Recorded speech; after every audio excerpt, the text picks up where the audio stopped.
หมอยสูงค่ะหมอยสูงพี่ๆน้องๆพบปันแห้งข้าวใส่หมกหอมกุ๊กกอกค่ะเมื่อในก็เป็นวันที่10เดือนธันวาคมที่3ปี2565ในตอนรายการเฮาค่ะตอนใน Day on เอาพี่ๆน้องๆเฮาค่ะมารับถอมด้วยข่าวเหงาแห่งการยานเมืองโกนหนึ่งเมาเหี่ยวก็ลำกวัดสาวไทยเนี่ยค่ะเหลือเสนั่นก็ยังเฮ็ดดีมีคนหมัดเจ็บนะคะเมื่อวันที่8เดือนธันวาคมปี2025ข้าวยามกลางคืนลึก11โมงปลาย เจ้าหน้าที่ปลีโคงปลีกราชบูรณะเนี่ยค่ะไล่หับตึงลาดว่ามีแห่งการก้นมะหมตมเมียมมาก้อนหนึ่งรู้ไหวเฮ็ดจังไหนค่ะเอาตั้งมีเหียวก็แหล่หาไปสิเฮ็ดให้ติเปินอยู่หิมห้อมสุขุมเขาห้องว่าสุขสวัสดิ์38เนี่ยไหนค่ะอ๋อให้นั่นแฮวแลเจ้าหน้าที่เขาเนี่ยก็เลยลงพื้นที่กดทัดด้วยเนี่ยค่ะ เพื่อว่ากว่าถึงเหย้านั่นในก็ที่อันเป็นนั่นค่ะเป็นเฮิรนตึกอันหนึ่งนั่นค่ะน่ะนะเจ้าหน้าที่เขาเนี่ยก็ไปด้วยค่ะตั้งแต่จันทร์หนึ่งก่อนพอถึงจันทร์ที่5ในก็มีห้อยโกเลิดโกหยางไหว้เฮ็ดจังได๋นั้นค่ะน่ะเนาะเพราะว่าเจ้าหน้าที่เขาขึ้นกว่าถึงที่จันทร์5เหย้าเนี่ยก็เลยก็ทบหัน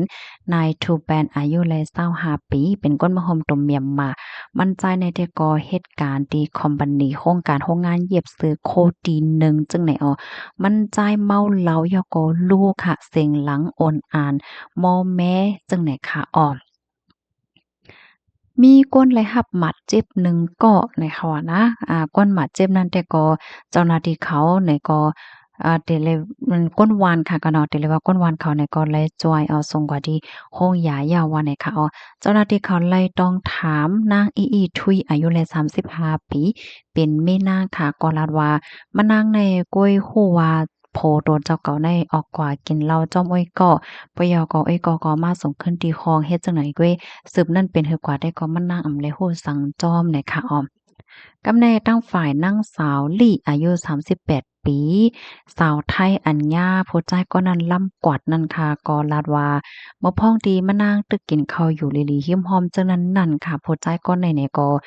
มักกวาดหลังมันเนี่ยค่ะว่านะมันนางเนี่ยก็ติ้นปิดใส่นั่นค่ะน่ะเนาะ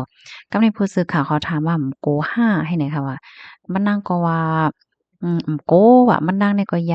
ยำถิบโพดใจมาหนำเหย้าให้ไหนเขาเฮแลมันนั่งในก็อำไลเอาตั้งพิษอีหังนั่นขนาดเนาะค่ะเกี่ยวกับเรื่องรองในนายแบงค์อายุเลย24ปีก้นหันไตนาซื้อตาเนี่ยก็ลาดว่าหัวใจก็นั่นมันหันอันนายทุนแบนนั่นค่ะนะอันเป็นก้นมะหมตมเมียนมานั่นค่ะเมาทูแบนค่ะเนาะอย่านำค่ะชื่อคำว่าทูแบนเนี่ยค่ะว่านะมันหันทูแบนในเมาเหย้าเฮ็ดจั่งใดเสิแลมันก็ว่าเอ๊มันก็วนลีนั่นค่ะน่ะเนาะมันเหมือนจั่งว่าทูแบนในไปตั้งก็ซำป้อมบ่ไข่เลี้ยวเฮ็ดจั่งใดแหวแลก็คืนกว่าส่งนั่นน่ะเนาะก็ส่งมันถึงห้องที่จั้นหาเฮ็ดจั่งใดเพราะว่าก็ส่งเหย้าไหนนายแบงก์ก็ลงมาขึ้นสิปยก็ซำมีคนมาลาดว่ามันจ่ายทุแบนในค่ะเมาเหรู้เสียงหลังอ่อนอ่านมอแม้เฮ็ดจั่งใดกำนันนายแบงก์เนี่ยก็ขึ้นกว่าด้วยเถียงกับเนิงค่ะก็แลกว่าหันทุแบนในยิบตั้งมิดเหจั่งใดนั่นค่ะน่ะปยก็มันได้เฮ็ดดีกูก็ว่าเดี๋ยวตั้งมิดให้เฮ็ดดีกูก็หันนะอืม เฮ็ดนั่นแฮ้วแลเฮ็ดนั่นแฮ้วก็มันจ่ายทุกแบนเลยค่ะนะเอามิดเนี่ยกว่าพันตีผาว่าจังว่าเจ้านายเฮ็ดเนี่ยค่ะเฮแลโอ๊ยก็มันเนี่ยก็เข้ากว่าห้ามค่ะกว่าห้ามไว้ไปเฮ็ดอันนั้นขนาดใดเฮแลโอ๊ยก็มันเนี่ยก็ส่ำยามิดกว่าตีมือจังได๋ค่ะเป็นห้อยมัดเจ็บใหญ่ลงไว้ให้ไหนค่ะว่านะก้นวันเขาเนี่ยก็คีบเน็ตเอาส่งกว่าที่โรงยาเนี่ยค่ะ ไว้หลังสืบนั่นเจ้าหน้าที่เขาเนี่ยก็ไล่เอาตัวทุบแบนในค่ะนะส่งกว่าดีห้องปลีกค่ะเสแลเพราะว่ามันหายเมาเหย้าเนี่ยก็ได้ถามลองตั้งเปิงเป็นมันเหตุแลได้ปันตัวตามกว่าว่าจังหนังไหนเนี่ยค่ะค่ะพี่น้องเฮาค่ะรับถอมเหย้าหั้นถึงจั่งบ่ค่ะข่าวง่าโหเนี่ยก็ออกมาเที่ยงเหย้าเนี่ยค่ะ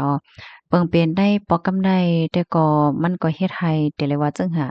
ก้นหิมห้อมค่ะเนาะเพิ่นก็ตกใจย้อนเพราะว่าเสียงลังอ่อนอ่านม้อแม้มีคนบาดเจ็บก่อนหนึ่งเนี่ยค่ะ ค่ะก้นรูเสียงว่าสังว่าจังไหนได้ก็มีเนี่ยค่ะข้อมูลอันเนี้ยก็ค่ะเลยปึงอิงเอามาดีห้องการสื่อข่าวไทยออกไว้เนี่ยค่ะเนาะอันเต้มันในแคบหางในมันมีก้อยก็ว่ามันเป็นหางทูแบนกล้วยเนี่ยค่ะนะเป็นหางเปิ้นไถเอาติโตมันนั้นหลีๆค่ะเอี่ยวก็เป็นหางสักลายไว้เฮ็ดจังไหนเห็นแล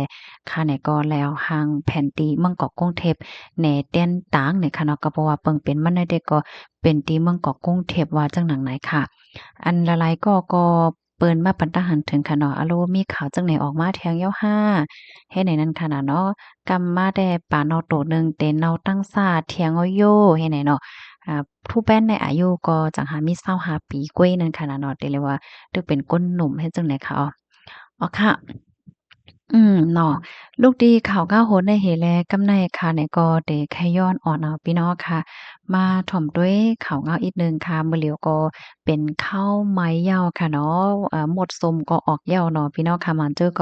ก็หาหมดส้มว่าสังว่าจังไหนยาวไหนมาถ่อมด้วยข่าวเมืองเฮาอีกหนึ่งค่ะตีเมืองใต้ปอดห้องเนี่ยก็ขายสุกซักไว้เนาะเพราะว่าเฮาขามาด้วยพองยำเหลียวในปอดๆใกล้คำปอถ่อมดำค่ะเนาะเนี่ยก็ซึกข้าง KIA ว่าปัญหานาลินเมืองใต้ปอดห้องแต่เอาเสียงกลางใจก้นเมืองแหวก็แทบตัดกว่าเนี่ยค่ะว่า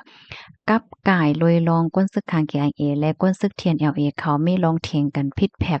มังโหกันย้อนเปว่าเขียนกันก้มกำนาลินเมืองใต้ปอดห้องเสียก็แกมโหเปาของสีล้อเลี้ยวค้าง KIC ค่ะเนาะแกมจอมซึกหลงก่อนหมอหมอกลาดีสื่อตรงวงว่าเตเอาเสียงการใจก้นเมืองในปื้นตีเสียวก็แทบตัดเฮ็ดสร้างกว่าว่าจังไหน มันใจลัดว่าในเกตในเตห้องปางกลมก้นเมืองใต้ปอดห้องเพราะว่าแลเสียงกลางใจกวนเมืองเยาวได้ก่อถังเตแดบตัดกว่าว่าจังไหนค่ะเมื่อวันที่7นั่นก็ตับซึกดัง TNLA เอาเอ็นแห้งกวนซึกดังนำเสียวและไหนเข้ามาแวดล้อมรุมกับสารตับซึกขัง KIO KIA ไว้นั้นยาวติ่งยับกว่าซึกขัง20ปลายเอาเขาเอาเขากว่าส่งไว้ดีนำผักกาดีตับซึกหางก้มกำว่าจังไหนคะเมื่อเลินโทน2วันที่27นั่นก็ซึกตะอ้างเขากว่าดีร่วมซึกขังอันมีดีมันหมอกเจเว้งมันโตมีลองบังโคกันฝ่ายซึกขังบาดเจ็บ11ก่อค่ะ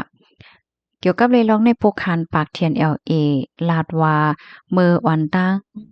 ยามปันฟังสติไว้ดีซึกขางว่าป้อเตเข้ามาในปื้นดีเทียน LA กุ้มกำเตอำไลนงโคซึกปากองกลางลักนักเตอำไลมาตั้งหลานกำปันสติแลเตสืบเฮ็ดก่ออ่าโหลสืบจัดการกว่าก้อยเนี่ยค่ะเนาะกำปันสติและสืบเฮ็ดก่อ โหลดสืบจัดการกว่าก้อยว่าไหนคะอยู่ดีผู้ใหญ่ก้นหลงผู้มีปนพรทั้งสองฝ่ายลาดว่าหนังเหือปัญหาเตอำใหญ่กว้างมานั่นให้ทิ้งแก่กันกว่าเฮ็ดจังไหนก้อยกะว่าก้นซึกอ่อนพาไตแท้ก็กำมีลองบางโหกันจังไหนตับซึกข้างเขานั่นไหนมามีตีเมืองใต้ปะทองหึงหลายปีแล้วสิวายหลังแผนการซึก1027แล้วซึกเทียน LA ดังซึกเก่ากลางตึก8ซึกมารเสียก็กุมไว้เลยเมืองใต้ปะทองจังมีมาปัญหาลงแขนนาดีกันเฮ็ดไหนคะข้อมูลในกอคาเลยปึงมาดีห้องการข่าวเงาหางเสียงใต้ออกไว้ดีเตรียมไว้ตั้งฝ่ายใต้เนี่ยค่ะเนาะ ค่ะพี่น้องค่ะรับถอมยอหันถึงปองจึงหือพองอันใดได้ก็แค่ย้อนมาเปิงเหนเงาลายปัญหาอันเกิดขึ้นเป็นไว้อยู่ดีในเมืองใต้พองยามมื้อเหลียวในอันว่านั้นค่ะค่ะหนังเฮอพี่น้องเฮาค่ะเตไลถ่อมขังคือตั้นกันกุมมือว่านั้นก็จอยกันสืบเปิ้นแผ่แชร์กว่าเสกำเลยค่ะเฮแลอันเมื่อไกลที่เฮาค่ะถ่อมข่าวกว่าค่ะเนาะอันผู้ใจแห่งการกวาดสาวไทยเนี่ย อันนี้ก็ฮอดคาไลตอนสวนอีสังในลาลีเฮ็ดอำไลค่ะนะเมืองเปิ้นได้เพราะว่าเปิ้นกว่าเติงกว่าลาดไหนทรายนี้ป้อมยาวค่ะเนาะย่ามไหมป้อมยาวเฮ็ดจังไหนก็นั้นแลให้แลสติกันค่ะนะอย่าไปไว้เมาม้างในนั้นค่ะยินจมกูก็ค่ะหมอยทรงค่ะ